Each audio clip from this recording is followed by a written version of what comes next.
أمريكا على صفيح ساخن، ثورة ضخمة في ألف مدينة أمريكية لأول مرة بهذا الحجم الرهيب. العصر الذهبي اللي وعدهم بيه المعلم ترامب اتحول لكابوس، أيوه كابوس. ترامب جاي يطربقها على دماغ الجميع، ودلوقتي زادت المطالب بعزله، كما طلب هو بعزل أوباما سنة 2012 لما قال لو الداو جونز خسر 1000 نقطة في يومين لازم يعزل الرئيس. طب الكام يوم اللي فاتوا خسر الداو جونز 3800 نقطة في يومين، وهو كاس وداير يا عم ترامب.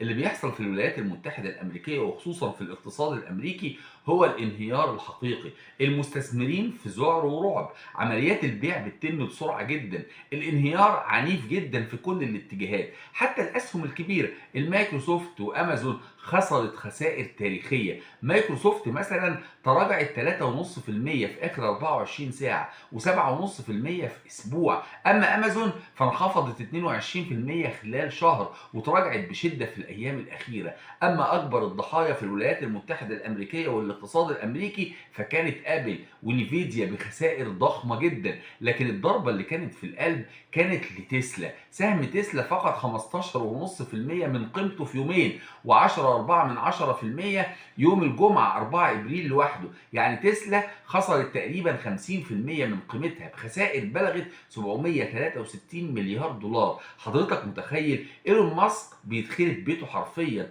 العالم كله ضد ماسك وضد ترامب المجنون. اما البنوك الامريكيه فالكارثه مستمره. جي بي مورجان خسر 51 مليار دولار في يوم واحد، اكبر الخاسرين في القطاع المالي. جولدمان 6 خسر 9.4% من السهم، يعني تقريبا 27 مليار دولار اتبخرت في 24 ساعه. المعلم ترامب قال هنحقق نجاحات حتى نمل من النجاح. فكرني بعبد السلام النابلسي لما قال ابسطها يا باسط. فاكرين؟ ده حال الامريكان دلوقتي، بيقولوا له كفايه يا مجنون، ما تبسطهاش اكتر من كده. تريليونات دولار خسائر،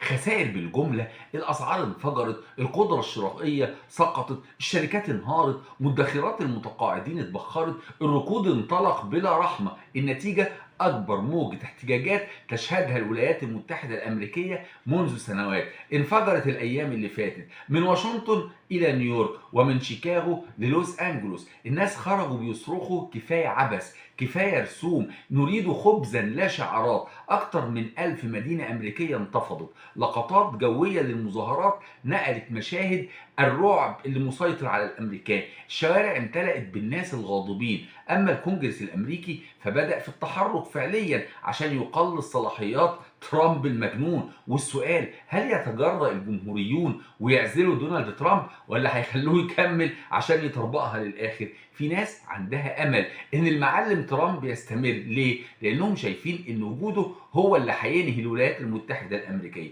بس ذنب الأبرياء إيه؟ واضح إن ده تخليص حق وتخليص ذنوب لدم الأبرياء هناك في أرض العز.